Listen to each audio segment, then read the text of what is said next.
सुधांशु जी ने बोला विश्वास का संकट आ गया है। बिल्कुल विश्वास का संकट आ गया 2014 के बाद से। आपने तो संकट खड़ा किया विश्वास का। आपने तो बड़ा लंबे लंबे नारे दिए थे, हम आएंगे, देश बनाएंगे, खुशहाली लाएंगे, डीजल पेट्रोल सब सस्ता हो जाएगा, बुलेट ट्रेन आएगी।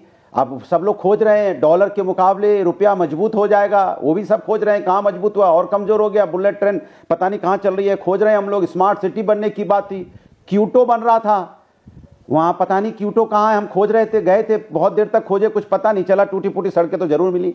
ये तो आपके वादे थे। शौचालय की बात कर रहे थे, अरे शौचालय में देखिए तो जाके कहीं, शौचालय में पानी है तो दीवार नहीं है, दीवार है तो पानी नहीं है, ऐसा शौचालय आपने बनाया।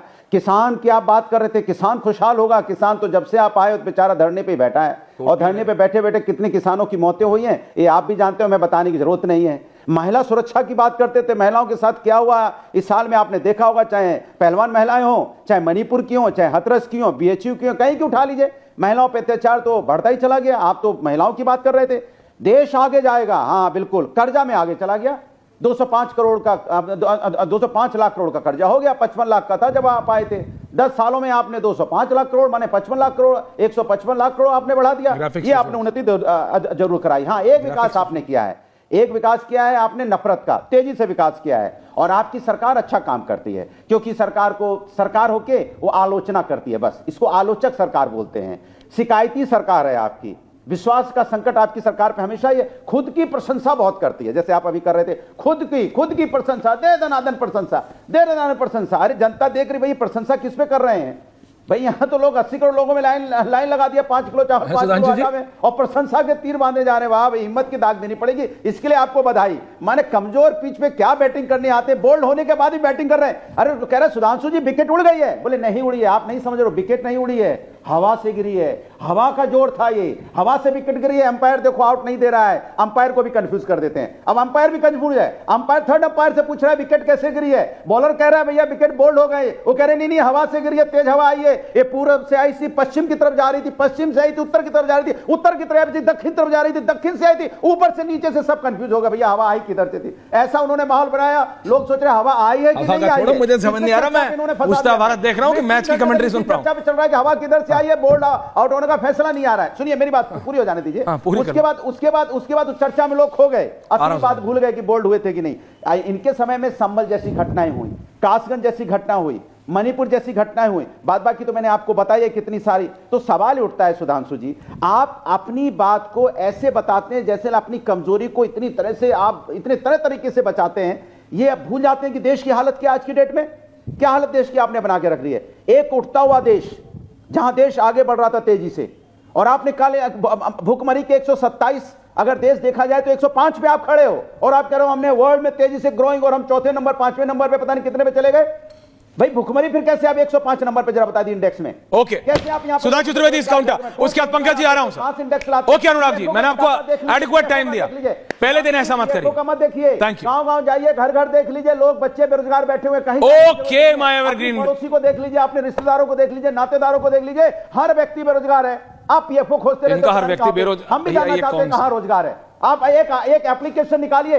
आपने नहीं सुनिए मेरी बात, एक मिनट सुनिए, यहाँ पे सफाई कर्मचारी की भर्ती सुनी तो रहा हूं मैं, अपना सर खुजाने लगता हूं। एमए यहाँ पढ़े हुए लोग अप्लाई कर रहे हैं, मालूम है आपको इस बात का कि नहीं मालूम है? ओके ठीक है सुधांशु जी,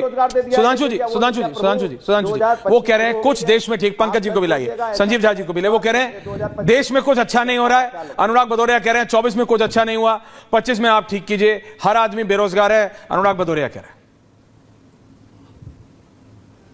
देखिए, अनुराग भदौरिया जी ने जो अपना एक दीर्घकालिक प्रवचन दिया है, मैं उसका रिवर्स डायरेक्शन में जवाब देने का प्रयास करता हूं। इनका अंतिम सबमिशन ये था कि सफाई कर्मचारी के लिए BA और MA पास लोग और वो नौकरी के लिए बात कर रहे हैं। तो मैं याद दिलाना चाहता हूं, इस देश में एक हिस्सा ऐसा था जहां कॉन्स्टिट्यूशनल प्रोविजन ये था कि वाल्मीकि समाज का बच्चा BA MA नहीं, अगर PhD भी कर लेगा कोई बेटा या बेटी, तो सिर्फ सफाई कर्मचारी बनेगा, जन्म से तय होगा कि वो सफाई कर्मचारी है। वो कौन था? कश्मीर। और धारा 370 जब तक थी तब तक था, और 5 अगस्त 2019 के बाद वो खत्म हुआ। 2024 में पहली बार संविधान के चुनाव हुए, और वो जो आप कहते थे ना, याद करिए, आप तो उनके समर्थन में खड़े थे जो कहते थे कितना पढ़ लिख जाए सफाई कर्मचारी बनेगा।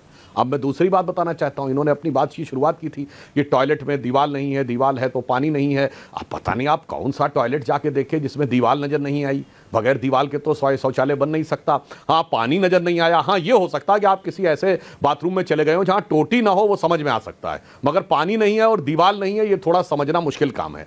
अब मैं दूसरी बात बताना चाहता हूं, इन्होंने कहा कि डॉलर के मुकाबले, अनुराग भदौरिया जी, बदलती दुनिया का माहौल देखिए। आज अमेरिका का डॉलर एक चैलेंजिंग सिचुएशन में है। भारत की currency sterling pound, euro, Japanese yen और चाइना की YMB सबके मुकाबले सिंगापुरियन डॉलर के मुकाबले मजबूत है। और मैं दर्शकों से कहता हूं, प्रमाण देखिए। अभी अमेरिका ने थ्रेटन किया था कि अगर ब्रिक्स देशों ने डी डॉलराइजेशन करने का प्रयास किया तो परिणाम गंभीर होंगे। यानी आज दुनिया डॉलर के बगैर भी काम कर रही है। भारत का सबसे बड़ा फॉरेन एक्सचेंज का कंट्रीब्यूशन आता है किससे? पेट्रोलियम से, जो हम रशिया से कर रहे हैं रुपी रूबल में। मैं विनम्रता और चुनौती से पूछता हूं, कभी एक उदाहरण बताइएगा जब अमेरिका को यह कहना पड़ा हो कि डी डॉलराइजेशन की तरफ मत बढ़िए। और ये चीन की बहुत बात करते हैं इनके राहुल जी, तो जाके पता कर लीजिए, मात्र 8-9 साल पहले जब हमारी सरकार आई थी, चाइना का 84% फॉरेन एक्सचेंज और वो डॉलर्स में था, उसने घटा के 40% कर दिया। भैया कहां था वो जमाना? गए जब रुपया डॉलर की लैला हुआ करती थी कि लैला मजनू की तरह एक बेत मजनू के पड़ता था पीठ पे तो पीठ लाल हो जाया करती थी लैला की। वो जमाने लद गए मियां। अनुराग जी, आप लखनऊ के रहने वाले हो, पुरानी कहावत पता है ना, अमा मियां वो दिन लद गए जब उस्ताद लल्लू खां फाख्ते उड़ाया करते थे। वो फाख्ते उड़ गए जनाब। इसलिए मैं कहता हूं, अब ये हरे रंग का चश्मा उतारिए। एक कहावत होती इनका है, नहीं उतर, सावन के अंधे को हरा ही हरा दिखता है। इनका नहीं उतर, तो ये हरा हरा हटाइए, नहीं और असलियत देखिए, तब आपको समझ मैं गारंटी लगाने को तैयार हूं। और देखिए, फ्रेंडली बेट में लगा सकता है, ये आपको आंखों के सामने। नहीं सुधांशु जी, मैं फ्रेंडली बेट लगा सकता हूं और मैं हारूंगा नहीं। जवाब ले लीजिए। ये कुछ हट जाए, अनुराग जी के ये जो हरा थान इन्होंने खरीदा, मुझे लगा फैक्ट्री है ना ये खरीद ली है, थान वान का नहीं है चक्कर, ये फैक्ट्री खरीद ले हरे कपड़े की। अनुराग भदौरिया जी, पंकज जी आ रहा हूं, क्योंकि ये जो आम आदमी पार्टी और कांग्रेस वाला है उस पर मेरे को आपसे बहुत स्ट्रॉन्ग कमेंट लेना है, लेकिन Anurag Bhadauria ji, because he is been waiting. जी प्रोफेसर साहब, देखिए आज नया साल है, देखिए नया साल है, नए साल पे सभी लोगों को बहुत सारी शुभकामनाएं, और पैनल पे जो लोग बैठे हैं उनको भी हमारी तरफ से बहुत सारी शुभकामनाएं। सुधांशु जी तो लखनऊ के हैं इसलिए उनको विशेष शुभकामनाएं, और राजीव झा जी तो हमारे मित्र हैं, उनको भी बहुत सारी शुभकामनाएं। पंकज जी को भी, और जो एंकर महोदय हैं उनको तो विशेष शुभकामनाएं कि हम लोग पे विशेष कृपा नए साल में बनाए रखेंगे, बोलने का मौका देंगे, हम लोगों के बीच बीच में सवाल नहीं पूछेंगे।